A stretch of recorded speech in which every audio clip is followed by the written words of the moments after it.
Oh, well, I need to start a new venture.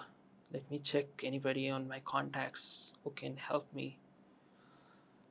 Oh, okay.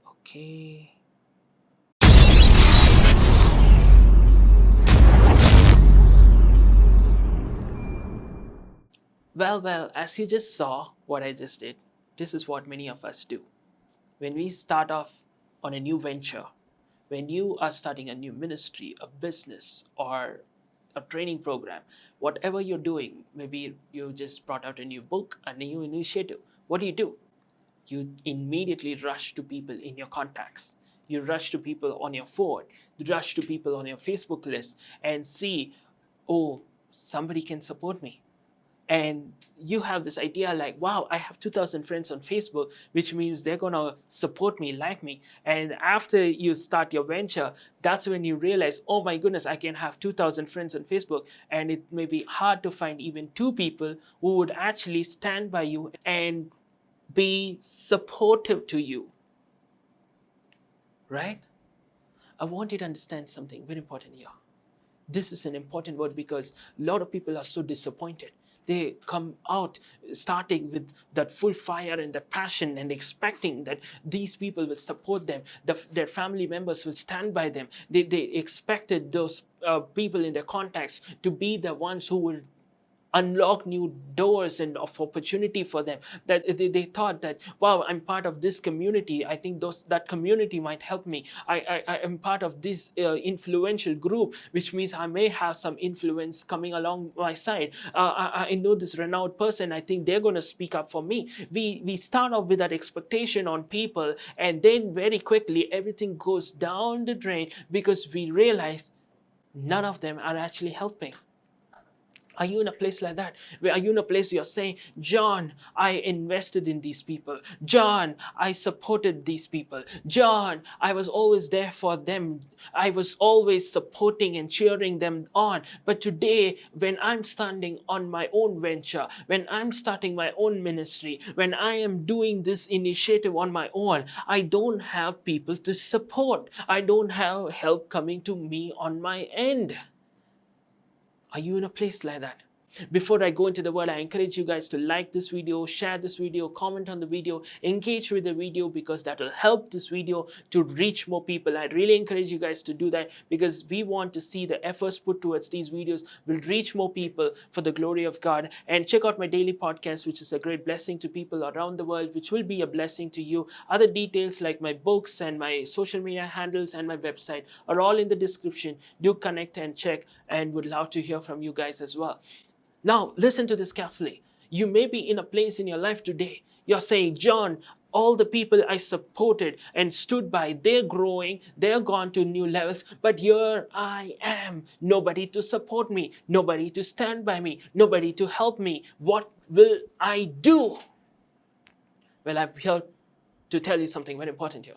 When you look at Joseph in the Bible, ever since he was young, he was always a person who went the extra mile. He was faithful in the little. He was committed to every assignment given to him. Even when he was in Potiphar's house, that was not where he wanted to be. That was not where he was liking or enjoying being. But he was a slave in Potiphar's house. It just happened. But even in Potiphar's house, he went the extra mile. He had a spirit of excellence. Potiphar could see the hand of God upon Joseph's life and could see the blessing that was coming because of Joseph, that he made Joseph in charge of the entire house. Potiphar has seen all of that. But Potiphar did not stand by Joseph. Potiphar eventually stopped supporting Joseph. When Joseph was in the prison, you have to remember, he ended up helping the cupbearer. And he thought, wow, I'm helping the cupbearer. And he says, when you get back to the palace, tell the Pharaoh that I'm wrongly accused and I'm here so that I can be set free. But that cupbearer forgot about him. You may be in a place, people you invested in forgot about you. People you stood by and who have seen the power of God and the hand of God upon your life have just stopped supporting you. And you're saying, people in my contacts, the people in Joseph's contacts at that moment were Potiphar and the cupbearer. And the two people in Joseph's contacts had stopped supporting Joseph. The two people in Joseph's contacts no longer stood by him. The two people in Joseph's contacts were not helping him in any way. The two people in Joseph's contacts were just there in his contacts, but he could not see any help coming from them. You may be in a place where you are saying, John, I'm supporting people. I stood by them. These are the people in my contacts, but there's none to help. Are you feeling like that? But here's the amazing, beautiful thing that happens. That Joseph in the prison, he thought the people in his contacts would help him. He thought, okay, fine, Potiphar is an old story. He's not going to help me. But at least the cupbearer here, God has brought a new contact. He's going to help me. He speaks to the cupbearer and says, remember me when you get out. And that cupbearer also forgets him. And you may say, John, I don't know why people are forgetting me. People in my contacts are not standing by me. They're not supporting me. But here's the beautiful thing, that eventually the key to the next level that God had for Joseph did not come from somebody in his contacts, not from somebody within his reach, but the Pharaoh himself called Joseph and gave him the opportunity to be the prime minister equivalent of the most powerful nation in the world of the time, Egypt. Now think about this important thing. The Pharaoh, somebody outside his league, somebody outside his contacts, somebody way out of his reach, reached out and pulled him out of the prison and gave him the key to the next level of his destiny.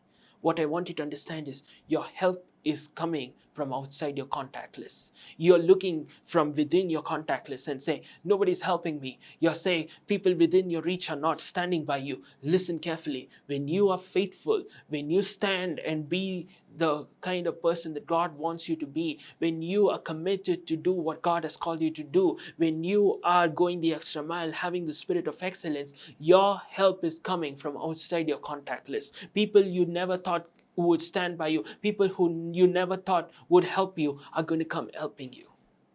It's going to happen. It's going to happen. Now I want to just close with this example from my life to share this as a testimony. I'm so grateful to God to see what the Lord has been doing.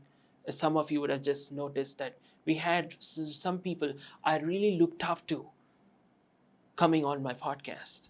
Like we had Gabriella Grace, an actor from Disney and Hollywood, who's been on many renowned shows like Coop and Cammy that I watched.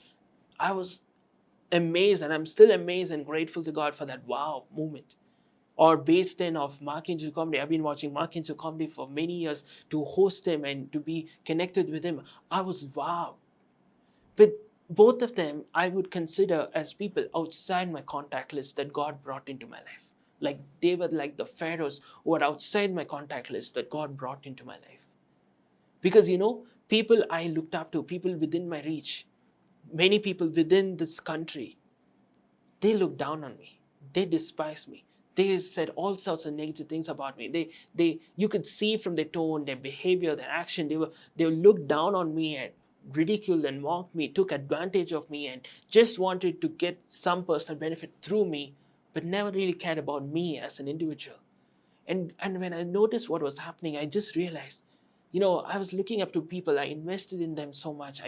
I supported them, but I was feeling like, oh my gosh, why can't they support me? Why can't they stand by me? And I was in such a scenario when God beautifully orchestrated these connections. You see, that's when God was showing me this beautiful illustration. Like people within Joseph's reach did not support him or stand by him. Like the people who I thought would stand by and support, the people I had invested in, whom I thought would, maybe come back and help me out, I thought they would stand by. That didn't happen. But the same way, help came to Joseph from outside his contact list. When he got connections from outside his liege or reach, the same way God brought connections beyond what I could imagine. People I never even dreamt that I would be connected to, God brought. That's what God can do in your life. If He did it for me, if He did it for Joseph, He's going to do it for you. Big connections are coming. Divine connections are coming. Connections you never thought possible are coming. Those connections will make the difference in and through your life. Hey, I hope you were blessed by this video, and I really encourage you to subscribe to this channel to get more such content which will bless you, edify you, and help you live the life that God has for you as well. I also encourage you to check out my daily podcast, Fuel for the Soul with John Giftah. By the grace of God, it's been trending across the globe, making an impact for the kingdom of God. To check out my books, especially my latest one, Unveil Your Purpose, which became a #1 new release on Amazon. To stay plugged in through a social media for regular inspirations on Instagram or Facebook or Twitter. To check out the weekly podcast where my messages get dubbed into Tamil. You can get more details at www.johngiftah.com. And also, if you have been blessed by this ministry and you would like more people to be blessed by the ministry, I encourage you to support us financially. If you're in India, you can support us through Google Pay or net banking, or if you're anywhere around the world, you can support us through PayPal, and all the details are in the description. And I hope you were blessed and you would stay plugged in, and I will see you back next time. God bless you.